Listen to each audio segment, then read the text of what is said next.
Hello po, si Romy Anyano po ito, Information Technology Officer 3 sa Department of Energy. Mahigit sa 26 na taon akong Information Technology Officer dito sa aming kagawaran ng enerhiya. Ako po ay nangasiwa sa pagbibigay serbisyo sa aming kapwa empleyado sa pamamagitan ng computer maintenance, pag-survey at pagmamapa ng mga pinangasiwaang ng mga energy contract area sites at serbisyong infographics. Dahil dito sa aking mga pinangasiwaan serbisyo publiko, aking napagtanto na sa kasalukuyang panahon, napakabilis ang teknolohiya. Kaya po ako'y nagpasya na maibahagi ang aking kaunting nalalaman sa mga teknolohiyang ito para makatulong sa aking kapwa, maging ito man ay nagtatrabaho sa gobyerno, pribado, walang trabaho, bata man o matanda. Niniwala ako na ang kaalaman at impormasyon ay kapangyarihan sa pamagitan ng paggamit ng makabagong teknolohiya. Ang una kong ibabahagi sa inyo ay ang Mobile Topographer App. Alam ko na maraming mga may-ari ng lupa na hindi alam kung saan ang eksaktong lokasyon ng kanilang pag-aaring lupa at gaano ito kaluwag. Dahil sa Mobile Topographer, hindi na natin kailangan maging geodetic engineer o magbayad pa na marunong mag-survey dahil ikaw na mismo ang mag-survey ng kalupaan mo sa pamamagitan ng Mobile Topographer na mada-download sa Play Store ng mga Android phones. Napakadaling gamitin ang app na ito. Ang Mobile Topographer apps para ma-download ay kailangan rin may internet connection ng ating mga cellphones. Pero kung na-install na ito sa ating mobile phones, i-activate lang sa Android settings ang location services para pwede na gamitin ang app. Ipakita ko ngayon kung paano patakbuhin ang app at upang ipakita sa inyo ang kanyang GUI or General User Interface.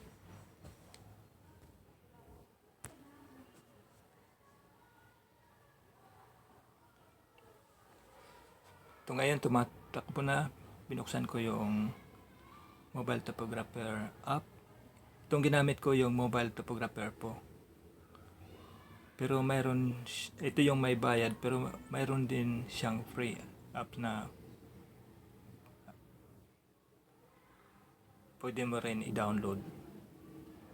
Ang kaibahan lang sa Mobile Topography Pro ay mas kompleto ang features niya kaysa yung libreng Mobile Topographer. Nakikita nyo ngayon yung apps ay kumukuha ng signal sa mga satellites. Yung mga bilog-bilog na yan ay yun yung mga lokasyon ngayon ng mga satellites. So kumukuha pa siya ng signal. So kaya kailangan ang naka-on na yung location services sa ating mga mobile phones, mga 15 minutes bago mag-umpisa ka na magsukat o gamitin ang Mobile Topographer app. Ito ngayon, kikita nyo sa screen ay nakasagap na siya ng signal. Kita yung kulay green. May value na yung latitude at saka longitude at altitude. Punta natin yung mga bahagi ng app na to. Meron siyang default email, length units, na pwede mo, ang available units niya is meters at saka yung English system. Temperature units, may Fahrenheit, may Celsius. So marami din siyang mga geodetic reference systems. Scroll down natin. Yan, may mga iba't ibang reference systems sa iba't ibang bansa. Pero sa Pilipinas ay wala siyang PR is 1992. So ang gagamitin natin yung UTM, Universal Transverse Meter.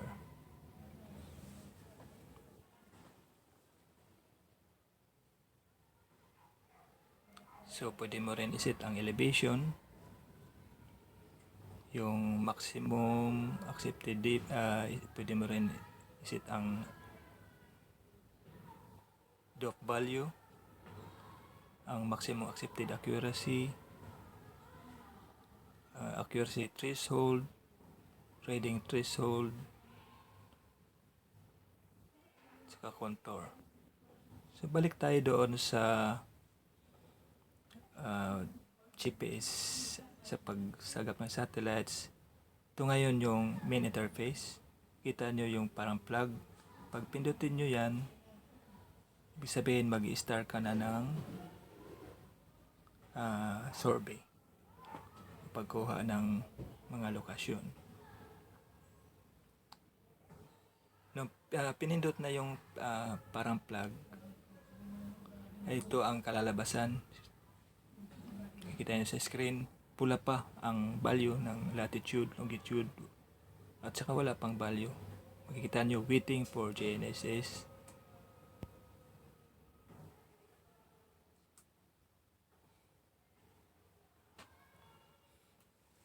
Pag makasagap na yan ng value galing sa mga satellites, ay ang red na yan ay magiging green, saka may kakaroon ng mga values. May value na yung latitude, longitude, altitude, accuracy, PDOP, HDOP, BDOP, saka kung ilang satellites ang nasasagap ang signal.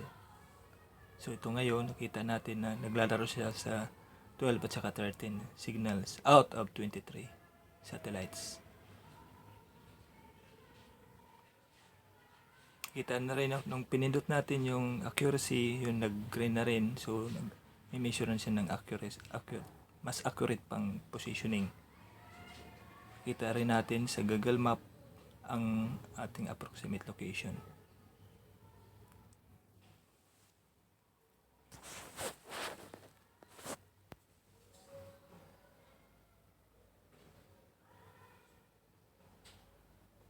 Yan, balik tayo.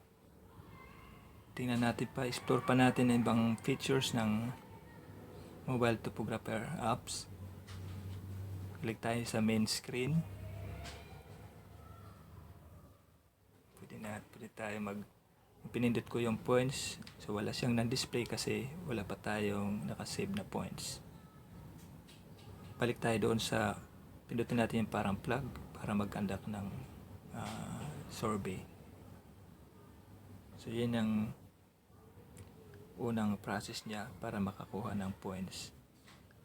Kukuha ulit siya ng signal, yun nag-green na, may value na yung latitude, longitude, at saka iba pang mga parameters. Nung pinindot ko yung accurate positioning, ayun, nag-measure na rin siya na mas accurate pa ang positioning niya, ang value ng latitude, longitude, altitude, at iba pang mga parameters. Ngayon, patagalin natin more or less mga 5 minutes para mas accurate pa ang makukuha nating data. So, pinindot ko yung stop positioning, accuracy positioning. So, mayroon din siya value na actually ang default value niya is decimal degrees. Pwede mo rin gawing degrees, minutes, seconds ang value. So yun, ngayon i-stop natin yun. Mag-ano ngayon siya ng kung ano ang level ng points. So pwede natin palitan yan o ganun pa rin ang value. So gawin natin P1, then click yung check mark para ma-save yung value ng coordinates na yun, kung saan man ang location natin, kung saan tayo nakatayo o kung saan man nakalagay ang mobile phones mo. So, inuulit natin, kuha tayo ng another point, Gawin natin itong, i-label natin ito ng 0.2.